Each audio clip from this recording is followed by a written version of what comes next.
Anteeksi. Mutta miksei sulla ole vaatteita? Joku varasti ne. Ja kotiavaimet kanssa. Nyt täytyy vaan toivoa, että Seppo tai Kari olisi kotona. Sepä ikävää. Voiko mä jotenkin auttaa?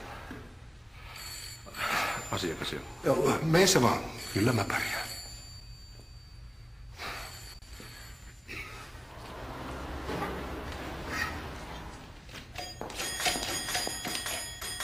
Iltaa.